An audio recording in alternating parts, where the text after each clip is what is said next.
ये दशक इस संस्थान को उसके शताब्दी वर्ष तक ले जाने वाला दशक है और ये दशक विकसित भारत की संकल्प यात्रा के लिए भी उतना ही अहम है।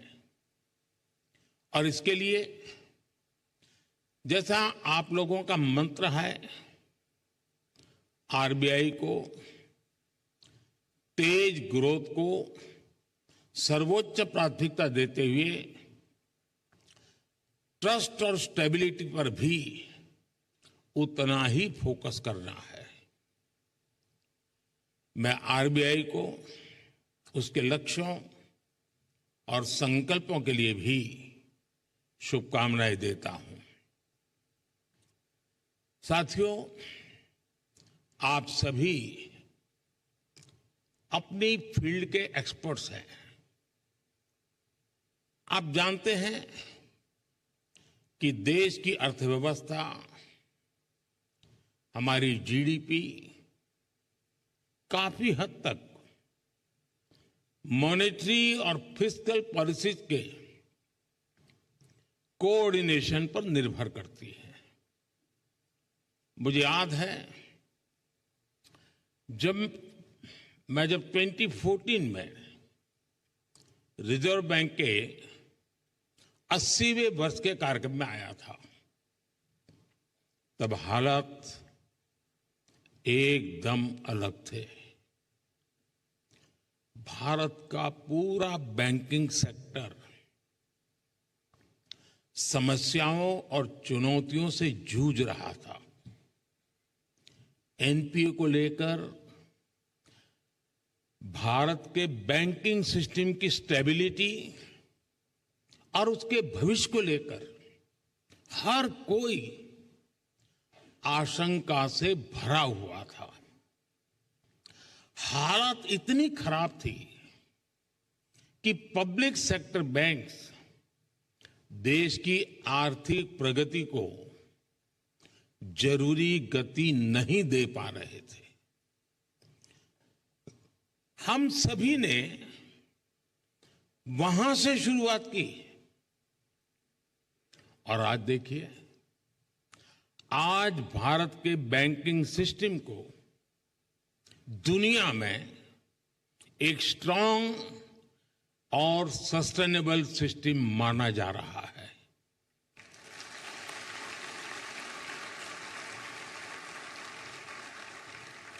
जो बैंकिंग सिस्टम कभी डूबने की कगार पर था, वो बैंकिंग सिस्टम अब प्रॉफिट में आ गया है और क्रेडिट में रिकॉर्ड वृद्धि दिखा रहा है।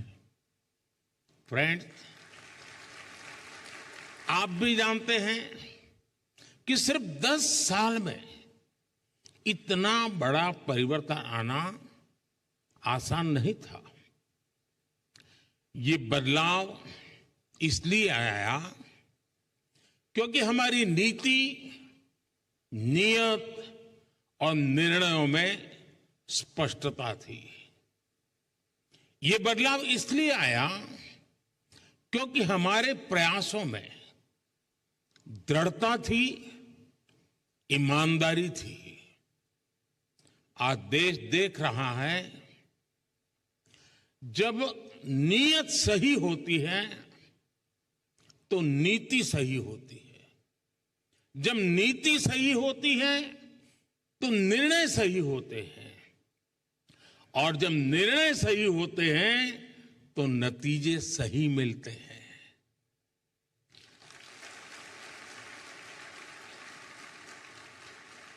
इन शॉर्ट, मैं यही कहना चाहता हूं, नीयत सही तो नतीजे सही।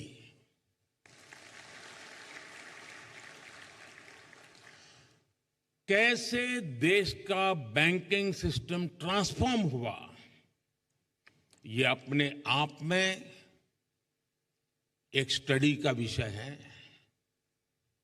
हमने कोई भी सिरा ऐसा नहीं था जिसे ऐसे ही छोड़ दिया हो। हमारी सरकार ने रिकॉग्निशन, रिजोल्यूशन और रिकैपिटलाइजेशन की रणनीति पर काम किया। पब्लिक सेक्टर बैंक के हालात सुधारने के लिए सरकार ने करीब 3.5 लाख करोड़ का कैपिटल इन्फ्यूजन किया और साथ ही गवर्नेंस संबंधी कई रिफॉर्म्स भी किए। अकेले इंसॉल्वेंसी एंड बैंक्रप्सी कोड की नई व्यवस्था से ही करीब 3.25 लाख करोड़ के लोन्स रिजॉल्व हुए। और एक आंकड़ा देशवासियों को जरूर जानना जरूरी है। 27,000 से ज्यादा ऐसी एप्लीकेशंस जिसमें 9 लाख करोड़ रुपए से ज्यादा का अंडरलाइन डिफॉल्ट था, वो आईबीसी में एडमिशन से पहले ही रिजॉल्व हो गई। ये दिखाता है कि इस नई व्यवस्था का सामर्थ्य कितना ज्यादा है। बैंकों का जो ग्रॉस एनपीए 2018 में 11.25% के आसपास था, वो सितंबर 2023 आते आते 3% से भी कम हो गया।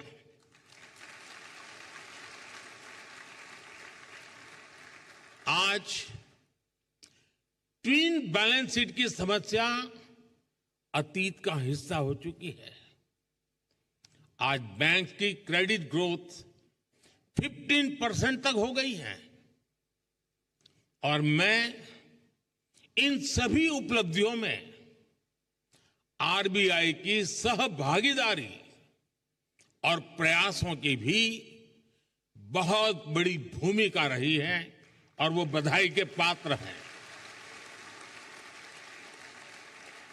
साथियों, आरबीआई जैसे संस्थान के बारे में चर्चा अक्सर फाइनेंशियल डेफिनेशन और कठिन टर्मिनोलॉजीज तक ही सीमित रह जाती है।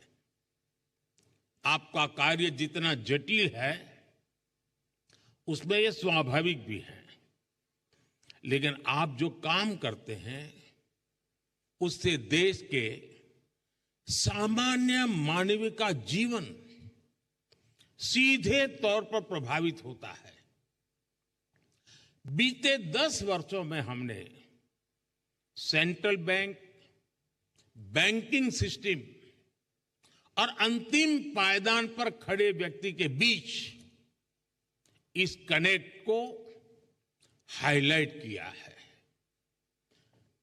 गरीबों का फाइनेंशियल इंक्लूजन आज इसका बहुत बड़ा उदाहरण है। आज देश में 52 करोड़ जनधन खाते हैं। इनमें भी 55% से ज्यादा खाते महिलाओं के नाम पर है।